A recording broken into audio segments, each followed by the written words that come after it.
Hi, I'm Meta Spencer, Hi. and today we're going to Africa, only by way of Toronto, where both of us, my guest and I, are looking out the window at the new fallen snow. So I don't know how much Africa gets snow, but I think we get more than Africa does, mostly. Mm. And I have never been to Africa, and so whenever I want to know something about that continent, I call my friend Martin Klein, who is a retired professor of African history at the University of Toronto. And he's joining me now to have a chat about his research. So, hello, Marty. How are you? Hi, how are you? I'm fine, Meta. Wonderful. Okay, so we get to work today. I'm going to put you back into harness as a professor, and I'm going to be your student because I've never been to Africa. And I think you mostly specialize in West Africa. Is that right? Yes, I do. Yeah. Okay. French-speaking West Africa. Okay. Excellent. Well, let's see what. In fact, I'm gonna do a little screen sharing here because I downloaded one of. Now here's West Africa, and I'm gonna give you another map of. That's just for the west part of Africa. So let's see here. Can you see that? Yep. Okay, I had to blow it up because otherwise on this map of the whole of Africa, Senegal didn't show up. And I think Senegal is going to be one of the places that you talk about, right? So Senegal and the Gambia is probably where I've spent most of my time, but I've also done research in Mali and in Guinea. Here's Mali's a big thing, but it's mostly Gambia and Senegal are tiny little places. How big are they compared to a Canadian province? Oh, Lord. Well, I don't know. Senegal is mostly some of it's a little bit dry. It's mostly agricultural, whereas Mali is mostly desert. And Mali's also further from the coast. So that I did research in an area in Mali that was in the far south, down around here. Around here. And it was around here. fertile. Is that it? Now let's see. Mali, it looks. I can't tell where. This is the border of Mali. Is that right? Yes. Yeah. Okay, all this is desert. Mali's a big country. What are these yellow lines? Are these rivers or something? Because these lines are not boundaries between countries. I think they're rivers. All right. Okay, so what this is? This might be a trail, a desert trail. Mm-hmm. I think these are roads, not rivers. All right. They're roads and trails. This is probably a road that's used by drug dealers to move drugs. Oh, really? To Europe. Okay. Well, now tell me, I see Dakar is over here. That's one of the bigger cities. Is that right? That's the city. That's the capital city. Is that in Senegal or what? That's in Senegal. That's the capital of Senegal. And it's a really big metropolis. About 400,000 people when I first went there in 1963. And it's probably, I don't know, 2 million today. Maybe even 2.5, 3 million. It's really become a big metropolis. And it's a very dynamic city. In Senegal and Mali, I do research in archives, but I also do oral research. I go into the villages, and nothing gives me greater pleasure than sitting under what the French call a fromager, a big tree with lots of shade, and there's a wooden platform. The old men sit on it, and they tell you it's somebody, and they'll tell you this man, he knows our history. So. And I've enjoyed it. I've slept in huts with mattresses made of leaves. Sometimes you get into a village and you meet young men who did 4 years of school, and they're starting to forget their French, and they want to talk to me just to practice their French. Other times it's nighttime, and my research assistant is talking to the old men, and the teenagers are playing music. I like it. I can tell you like it. The market is the liveliest place in town. And in Dakar, a big city like Dakar, there are a number of major markets, but the biggest one sprawls for blocks on blocks. There may be an area of a whole block square that's just textiles. And same thing in Mali. When you're in the capital city, Bamako, people are miserable because often they're not being paid on time. You get out into the place I like is a city called Mopti, and Mopti is where the river traffic meets the road traffic. So the river, there's a lot of traffic in dried fish and in salt, and Mopti is the place where they load it onto trucks and ship it down to southern Mali, to Burkina Faso, even to northern Ghana, and there are always kids who want to make a little money by taking you to a village on the river. So you get on a boat, a village on a river where they're smoking, because they smoke fish. They can't freeze it because there's no refrigeration capacity, and so the fish, which it's all river fish, and huge amounts, is all smoked before it's moved, because otherwise it will go bad. So it's even a poor country like Mali. There's a lot of life, and people. I was in Mali one year during the famine year, and what struck me is Wait a minute, there was a famine in Mali at the time? Well, there were about 15 years where they were on and off. You know the biblical 7 good years, 7 bad years? Mm-hmm. That bad years sometimes come in sequence. And there was a period from about 1968 to about 1983 when there were a lot of bad years. Mm-hmm. And 1981 was one of them. And yet people have ways of coping because they're used to bad years. You know, we see these advertisements from groups like World Vision with these starving infants. Mm-hmm. I never saw a starving infant. Really? At least not in the city. Yeah. I did see a woman begging and she had a kid with her who was a little scrawny, but a lot of kids are scrawny. You know, they may not eat as much. Bloated bellies that come from real. Not the bloated bellies or the kwashiorkor. Now, maybe in rural areas, but I talked to some American volunteers who worked in an area up around Timbuktu. And the area around Timbuktu, the Niger River has moved into the desert. So there's no rain-fed agriculture. There's agriculture on the floodplain. So the river floods every year, and people farm the floodplain. So where does the water come from? It's the Niger River. Where? So the Niger River. Oh, and where does that water? I mean, if there's a flood, it must be raining someplace. There is an area in Guinea, which the French call the Chateau d'eau, the water tower of West Africa. Oh. Because at least three rivers flow off this. It's not very high, but it's high enough so that when particularly during the rainy season, coastal Guinea gets, I don't know, 150, 160 inches of rain. Oh. And the Niger River is seasonal, so there's a flood. Mm-hmm. And then the rains stop, and so it dries up.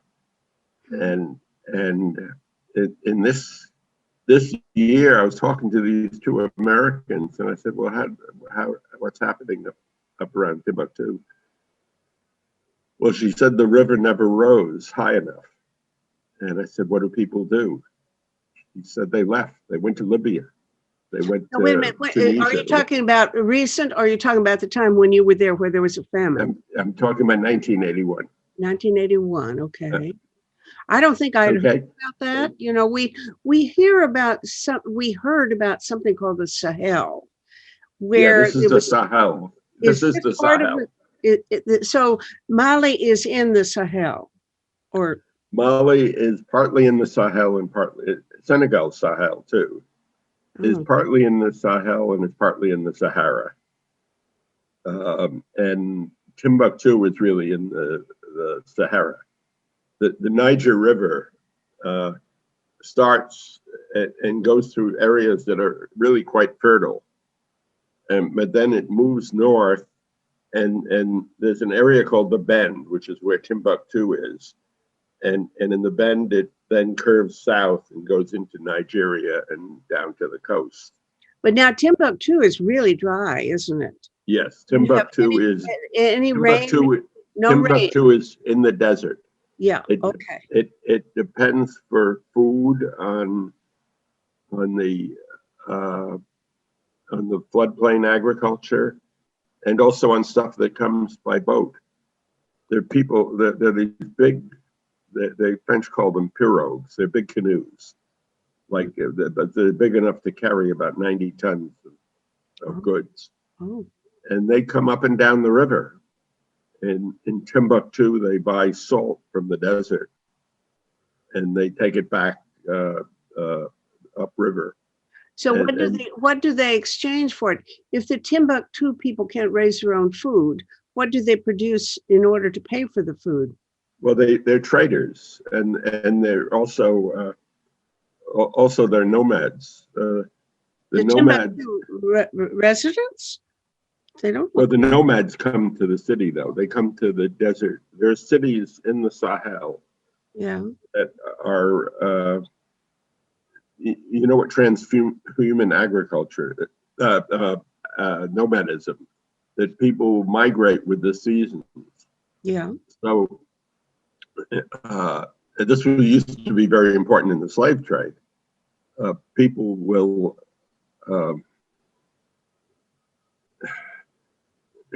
farm in the will herd in the desert, because only in the deep desert is it totally dry. I mean, the areas around Timbuktu might get 4 or 5 inches of rain a year. So they can raise some food. And they're low lying. They don't raise food, they raise animals. Oh, okay. And they move. The thing about animals is they move. If rain is, when there's a rainfall is low, they move.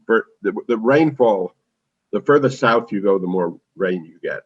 You can draw the rainfall lines across Africa. Mm-hmm. I was about to say across West Africa, but you could draw a line. Dakar's at about a little over 20 inches a year. And you draw a line all the way across Dakar to Ethiopia. And that's Ethiopia, because you have highlands, is different. But between Senegal and the Sudan, everything is north-south. And if a river goes through it, like the Nile and the Niger, then the river will be a place of trade, and also a place where there's fishing. Mm-hmm. There are a lot of people who live by fishing, and people move back. People are mobile, and they move back and forth. And the nomads, if they move. The nomads would come down to the Sahel in the dry season to herd their animals. What do they have, tents, or what? How do they live? Yeah, they lived in tents. Okay. Yeah, and they pack up their tents and move. They would sell animals minerals. Mhm. They would sell salt. There's a lot of salt mining. There's some copper mining in the desert too. Hmm. They would sell. There are also oases where people raise dates. Though most of the dates come from the Middle East. Um, you have low-lying areas where there's enough underground water. So where you have an oasis, you have some agriculture, Hmm. but it's often very intensive agriculture. That's and uh, and Well, but now they if you come use, south. They buy grain, so Mhm. they carry grain with them. Mhm. Nobody lives from meat or blood alone, and nobody lives from animals. Maybe someplace in the world, but not in places I know. That animals are wealth, so you don't want to go around slaughtering your animals, Mhm. uh, and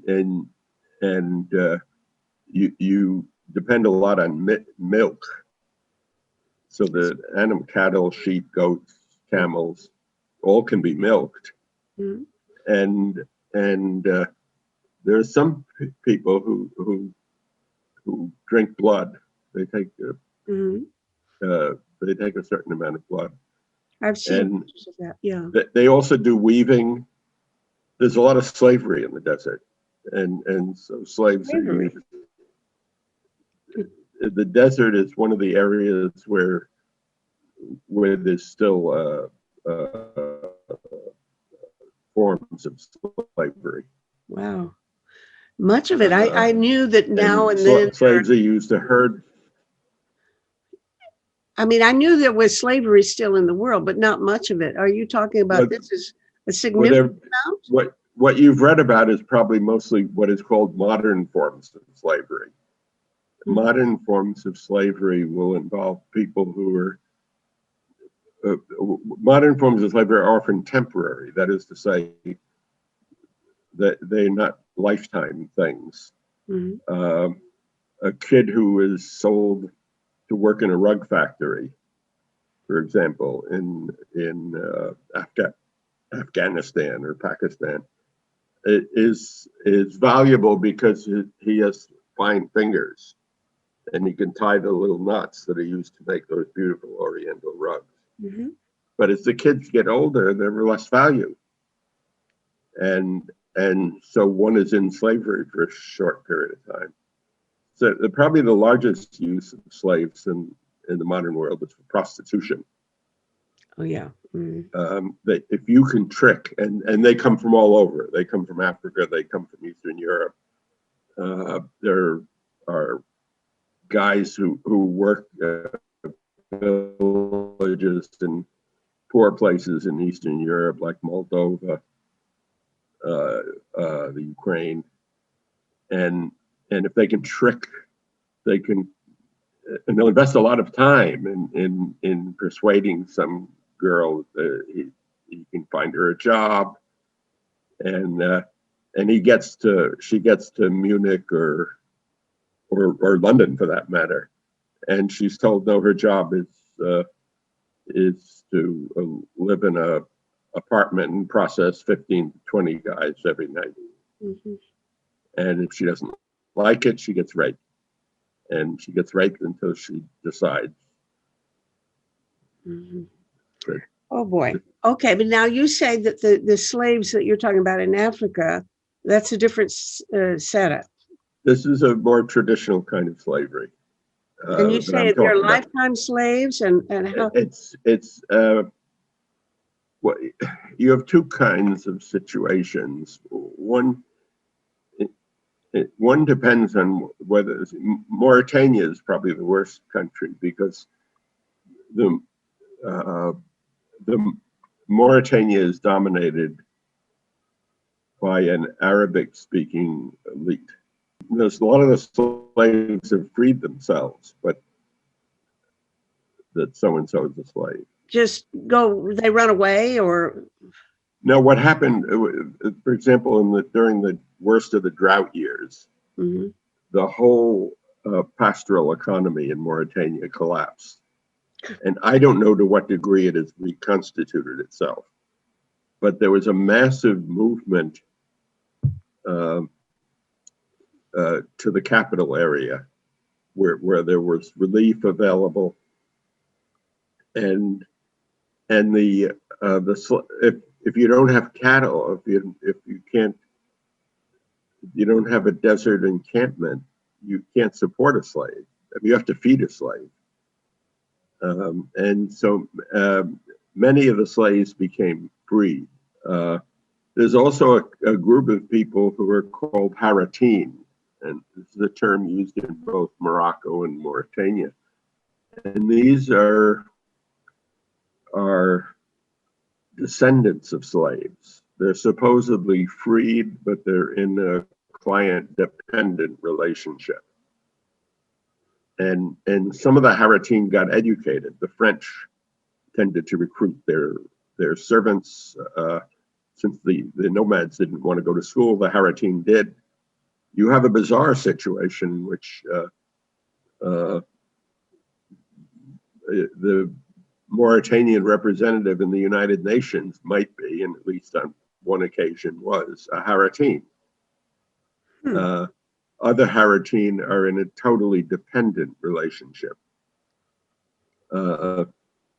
And if you go further south in the areas where I work, in the Sahel, what you have is a stigma. And people of slave descent have some advantages in the sense that they'll do any kind of work. So that, but they won't tell you if you take a taxi from Bamako to Conakry, a 24-hour taxi ride with 6 passengers in the car. There's a good chance the driver is a slave. That is, he's got slave status. He's not a Haratin. Sorry, he's not a Haratin because those are former slaves, but he's a real slave. Yeah, no, he's not a real slave. He's got the stigma of slave origins. Okay, look at in the United States or in Canada. Well, not so much in Canada, but in the United States, at least until 1945, if you were Black, you were of slave descent. Nobody hid that because everybody knew that Black people were the children. And where you were from, Texas or Oklahoma. Oklahoma. Okay, well, Oklahoma, they got mixed with the Indians, but with the Trail of Tears, as I remember.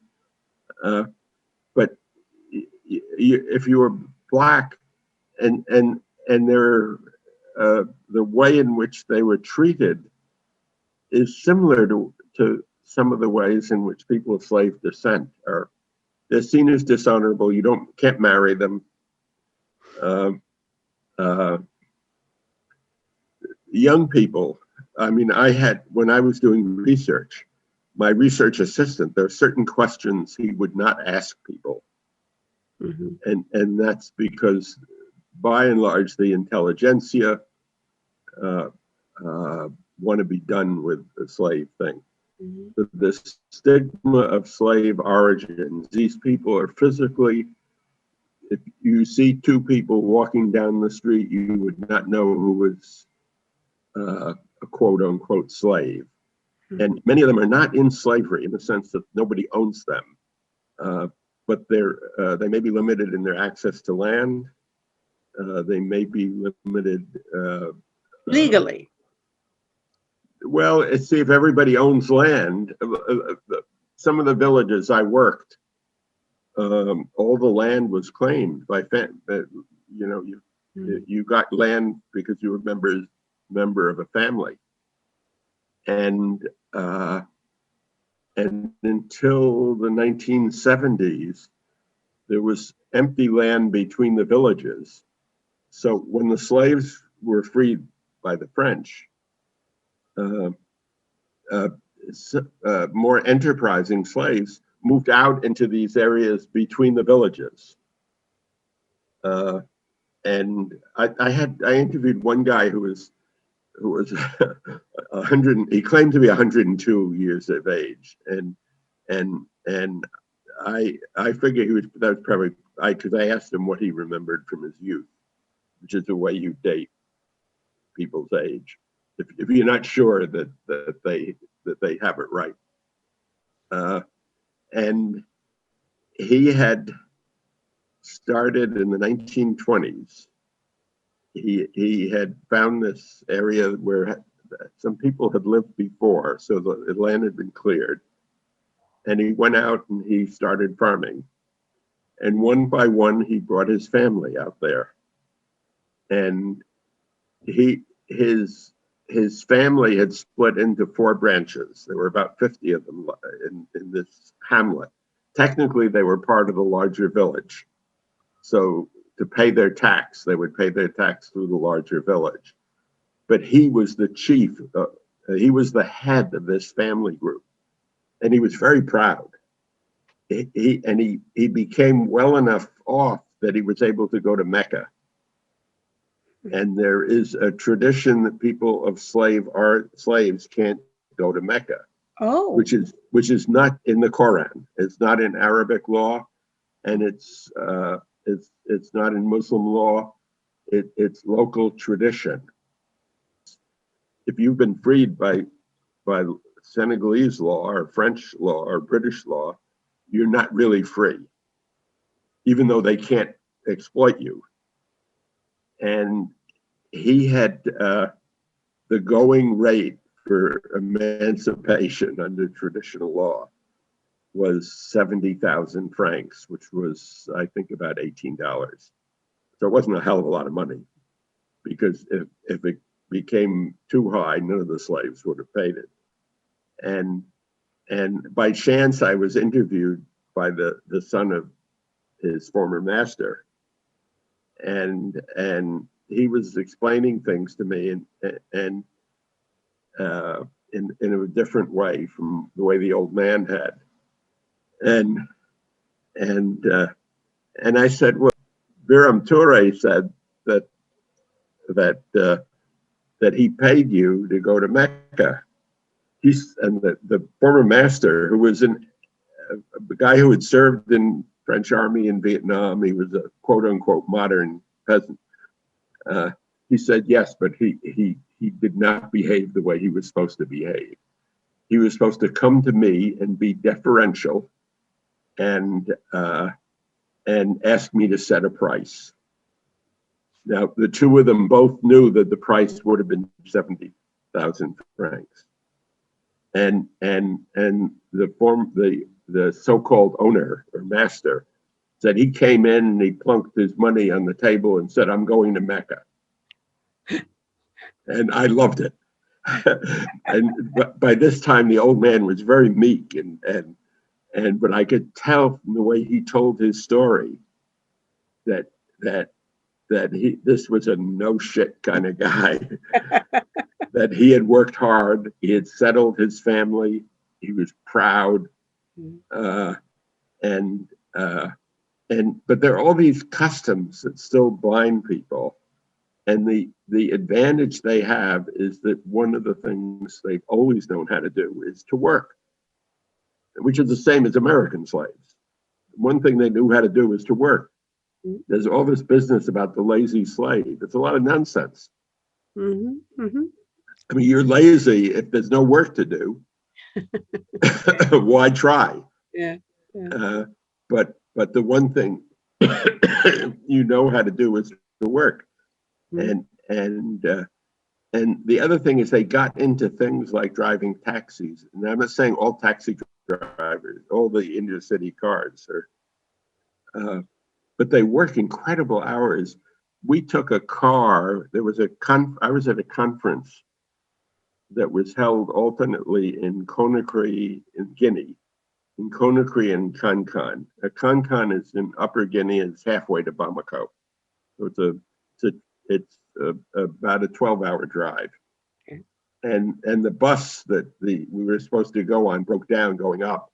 And so coming back, we decided to take a car.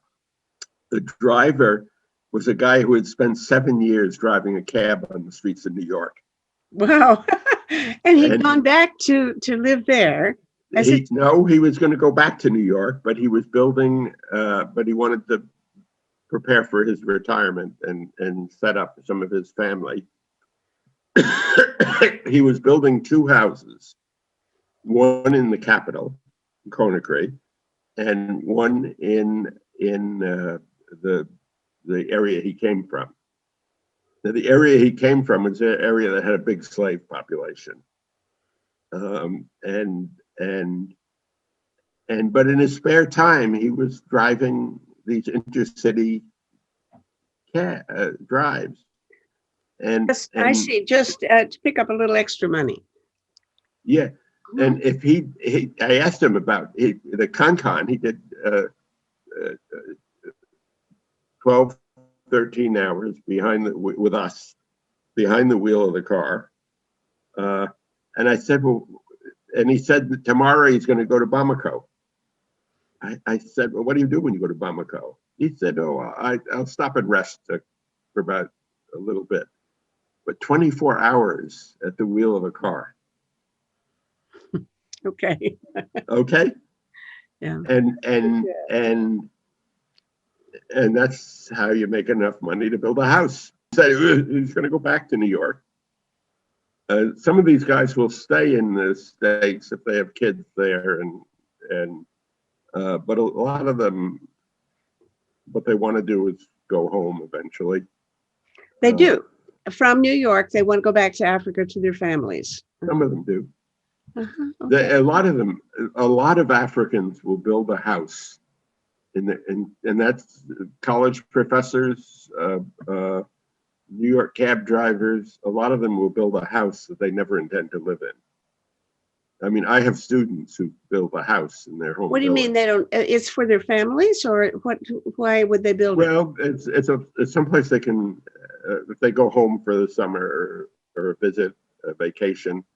Mm-hmm. They may go home every 3 years or 4 years, Mm-hmm. and sometimes it's a place. If the father dies, you put your mother in. You have a house for your mother.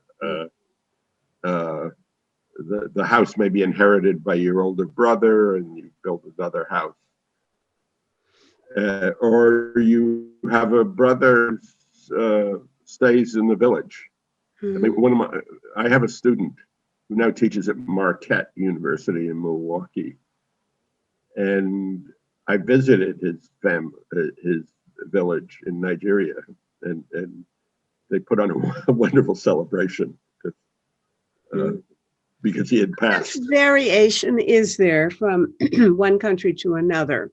Are there some that are way more developed than others? Oh yes, it's first place they're different. I mean, everybody talks about one of the things that bothers some of my students, particularly Black students, is that Africans enslaved Africans, and I say, what about Europeans? They didn't enslave each other, but they certainly killed each other regularly over the course of many centuries. When you're sitting in Toronto and reading African history, you see all these people, they're all Africans. But in fact, they're not African. Okay. They're Yoruba, they're Igbo, they're, I had when we're in an African city, we often can't tell the difference. Sometimes we can, because some people By their are tall. looks, their physiology? Their physiology, the way they carry themselves, the way they dress. I had a student who, before in the Biafran crisis in the 60s, who came to study. I had helped arrange it, and he came to Berkeley, where I was teaching, and he had to go through an airport where he was in Igbo, where an Igbo officer had just been shot a couple of days before. I mean, somebody in the U.S.? No, in Lagos, in Nigeria. Okay. And he had for him to leave Nigeria to come to the U.S. was a very risky operation. And I said, well, how do they know you're Igbo? And he looked at me and he said, they know. Another Igbo would know, but do other people?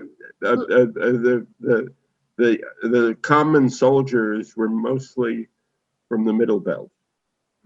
Everybody would know then, you think? So it's now that they would know who the Igbo officers are. Mm-hmm. That I understand. For a student who's not known to these people, Mm-hmm. they would still. They may not always be right, but they would still know. They would understand, and they would understand. There were things that we wouldn't notice. Maybe the way they cut their hair, or maybe the type of clothing they use. And what I'm hearing you say is there's racism even in Africa among Africans. Oh yes, people will tell me. There's also the notion of the primitive. I've had people tell me that those people over there, they put things in their noses. Now today, I would say, well, in my town, teenage girls put things in their noses too. But they would have ways of telling you, of identifying. I mean, what is civilized depends on where you are. I mean, I was in a heavily Muslim country, and Christians were tolerated, were accepted. There were people of the book, and the Catholic cardinal often got along as one of the major religious leaders. The major marabouts and the cardinal would meet every now and then. And when I or my wife would identify us as Jews, people would ask, who are they? And we would say, or my wife would usually say that we're the people of Moses, which in Arabic is Musa. And they would understand because the Quran covered some of the same history as the Bible. Well, what would be their attitude then toward you as a Jew? The big question is people. If the biggest problem was when people said would ask me what my religion is, and I would say, well, I'm a free thinker. And then invariably, my interlocutor would look at me and say, but you believe in God. And it was hard. Otherwise, you wouldn't be acceptable. Is that the drawing line between? I don't know, because people were so. I mean, we lived with a polygamous family. I would spend during the year I was doing research on my dissertation. I spent about 1 month out of every 4 in the provincial capital, and I had met. During my first month in Senegal, I had met a young man who invited me to come and interview his uncle, who was a griot, who knew the history of the area. And when we went down there to visit, the father said, well, at any time you want to come down here, this is your house. They had an empty room because partly because one of the boys couldn't finish paying the bride price for his wife, and so we spent about 1 week out of every 4 there, and there may have been some. We hadn't experienced then, which I don't think we would have now, of being white people. Something has changed between then and now about being white? Yeah, I think people are used to white people. Oh. And they used to, the thing about the people, not just Americans, but even Europeans, the only Europeans who would actually live in an African village. If an administrator went on tour, he would stay in what was called the campement. The campement was usually a couple huts outside an important village, and the village chief would then be responsible for making sure the administrator got fed.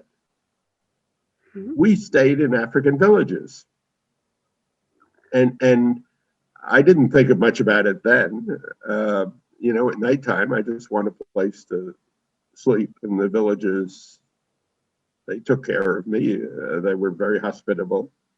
Uh, Mostly, we would base our trips in the capital, so we would stay with this family, and often we would set up an interview and then go out for the day and come back. But if we had stayed overnight, it was fine.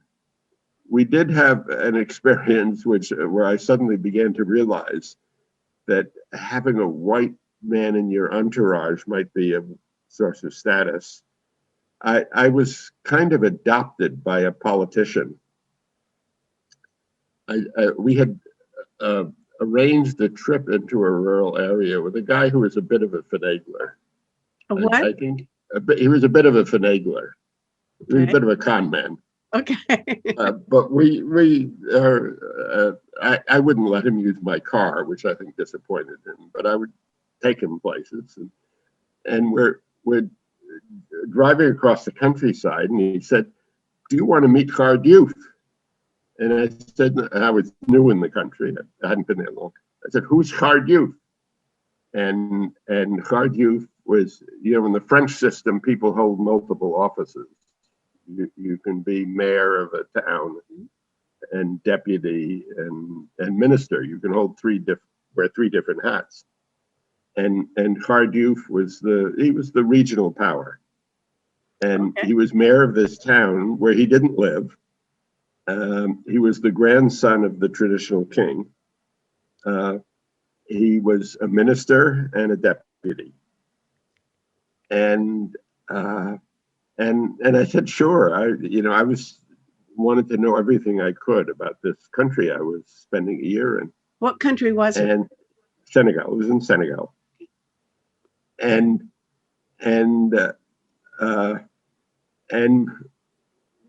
we went in, and it turned out that Cardiff would spend every Friday in this town, of which he was supposedly mayor. And so if anybody had any problems, that's when they dealt with him. And the minute we came in, we were ushered into his office, and then he said, "But of course you'll stay for lunch." And it turns out he didn't have a house in the village, but he used to stay with the most successful Lebanese businessman. And he called up and said, "I'm bringing some friends." And when you say he called up, was there a telephone or he sent Yeah. some? He Yeah, had a telephone. Okay. there may have been 3 telephones in the town, or 6. Batik was large enough that it probably had. Now a lot. Everybody has cell phones. Yeah. But in the 50s, there was a West African telephone book. One telephone book for all of French West Africa. And it is small. It was the size of, I don't know. It's probably smaller than what Barry telephone book would have been back in the day for Barry. I mean, you're a sociologist. You can do a sociological analysis by reading the phone book. Yeah. I mean, it's fascinating who had telephones and where and how many. Yeah. If I wanted to see somebody, I had a car, which thanks to the Ford Foundation, which was funding my research. If I wanted to see somebody, I got into the car and drove over to where they were. And if I had an appointment to meet somebody and he couldn't make it, he had no way of contacting me. Mm-hmm. And foreign scholars would sometimes make nasty comments about people not showing up. But in fact, this is a pre-telephone era. Now everybody has cell phones. Everybody. Yeah. But I have a real feeling for what you're talking about, because I was in India in 1979 and 80, and it was the same thing. Really, making a phone call was a big deal, and you had to arrange for it in a very complicated way. And even in Russia, until in the early 80s or mid 80s, there were no phones to speak of. You'd wait several years to get a phone, and they didn't have a phone book. You had to know somebody's phone number, just the way now we have to trade email addresses, or you can't look it up, So I don't know. I guess even then they were nervous about privacy issues, which I thought was very funny, because of course you'd want to be in the phone book, but no, they didn't want a phone book. But at any rate, it looks like Africans were ahead, in the sense that at least they had a phone book of all of West Africa. Well, I don't. This was the last French phone book. There was the phone book before. Oh. I don't know what they have to. I mean, we don't have phone books either. So yeah. Anyway, Cardew, he would invite us. He invited us to the opening of a quote unquote tourist hotel, a sort of 15-room small hotel in a scenic area on the water. And he told me to show up at 10 o'clock. And we showed up at 10 o'clock and we had 3 hours before he arrived, where we met people and we talked to people, and then he suddenly arrives in a big car and swoops into the center of the circle. Actually, I think 2 or 3 big cars, and they had set up an area that was shaded under an awning for the distinguished guests. And he sees my wife and myself, and he grabs us by the hand, ignoring the friend who was supposedly his cousin. Oh. He picks us up by the hand. He takes me by the hand and arranges so that Suzanne and I are sitting next to him. Okay. And then when it's time there's a meal, a big lunch, and he again grabs us by the hand so that we're at his table, and that's where the best food was. and again the quote unquote cousin. And when somebody says cousin, when they say brother, they often mean cousin. And God knows what they mean when they say cousin. But you I don't know if you dealt with kinship. Anthropologists would understand that perfectly. But I realized that he was gaining something by having a white man. We were called two Bobs in his entourage. Because the French were very hierarchical. The French maintained their. I mean, I remember listening to one of the missionaries talk about how he didn't wait online when he went to the post office. Okay. He expected. It was interesting because this was a guy who prided himself on knowing and his relations with peasants, but he was still French and he was still white. And when he went to the post office, he expected to go to the head of the line. So I can see how it might not be the same now. I don't be think reversed. Do you think it would be reversed, that being white would be? Not in Senegal. No. It's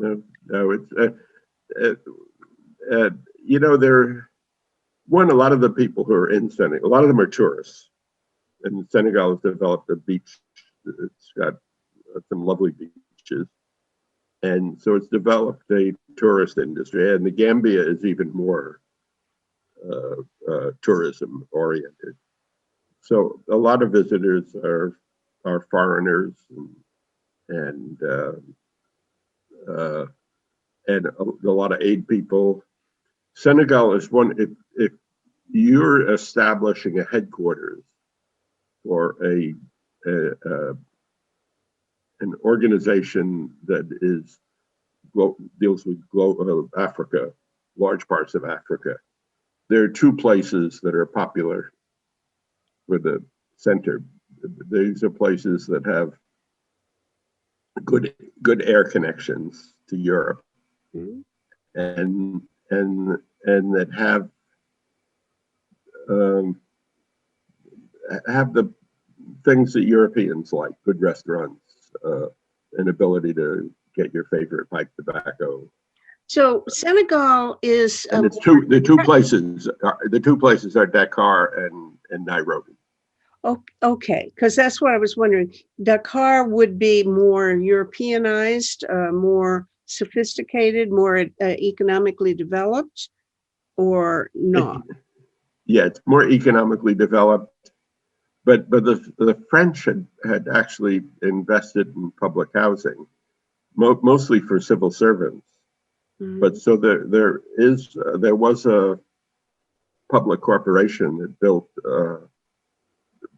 residential housing, which then I don't know if they're still building, but after independence they spread.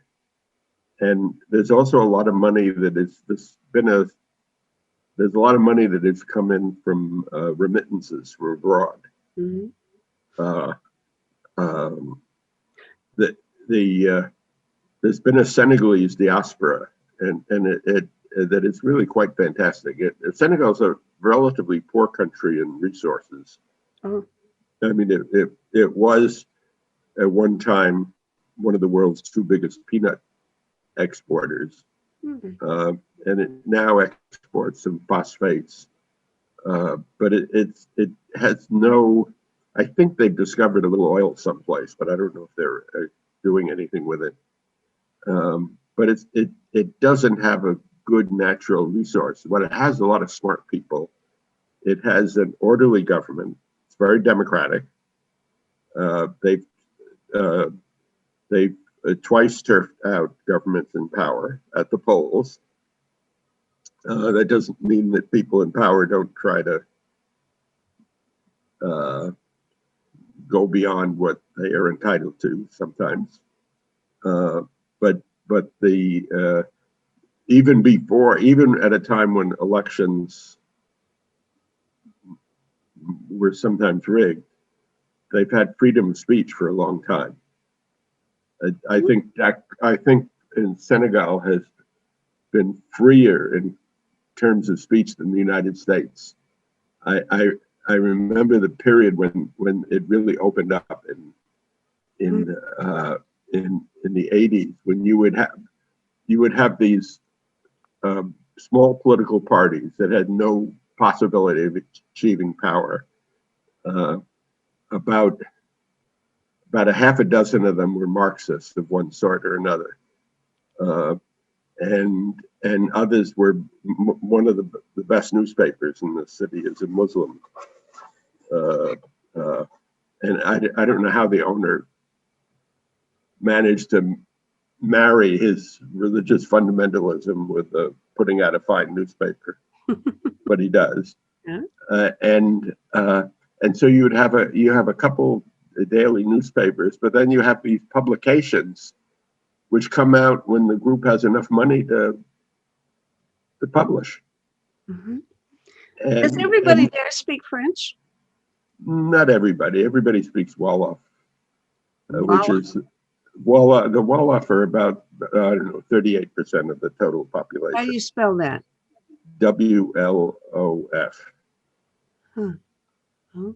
And and anybody who's been to school, which is now almost everybody goes to school in rural areas. You have old women, you have people who've never been um, to school, Mhm. and then you have in the villages, you have these young people who've been to school, who have a primary school education, and and they remain peasants, so they don't use their French.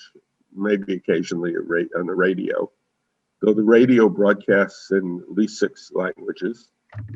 And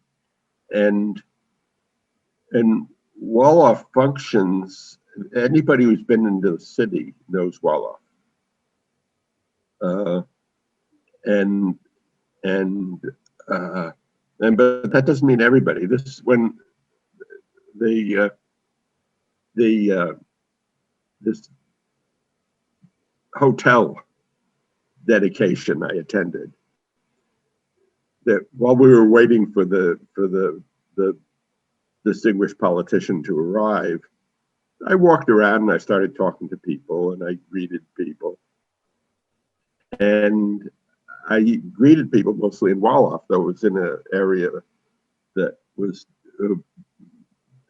dominated by a group of people called the Serer. Now, wait a minute. It just happened Did you speak Wolof? I spoke enough to greet people. And okay. You know, in Africa, greeting is very important. Because you do more than you say hello. You say hello, how are you? Did you sleep well last night? How's your family? Is everybody well? And this is if you were to walk into somebody's office and immediately start transacting business, people would say, "Oh, this guy is very uncouth." I mean, we witnessed once at the police station, a cop was bringing in some wrongdoer, and he had him by the arm, so the arm behind his back, pushing him forward. And the accused saw some of his friends sitting on the stairs, and the policeman let him go. And he walked around, shook everybody's hand, and then the cop took him and dragged him into. Senegalese police can be rough, but there's also a certain amount of politesse, and the politesse with the shaking of hands and the greetings. And I don't know if this is true everywhere, but it's in Mali, it's the same thing.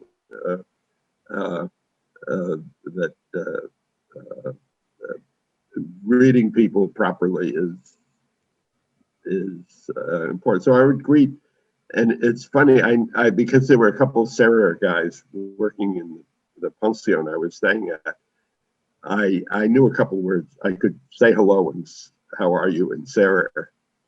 And so this woman didn't understand me. So I immediately switched into my 4 words of Serer.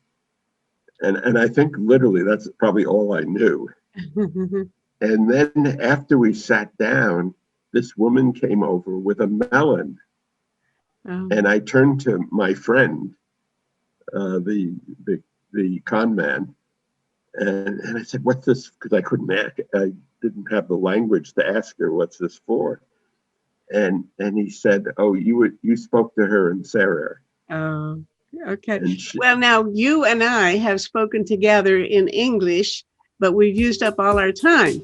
And I wish I could keep going all day long because there's no stopping you. It's just wonderful. Yeah, I've had fun I've had all week, if not all month. I've had a good time.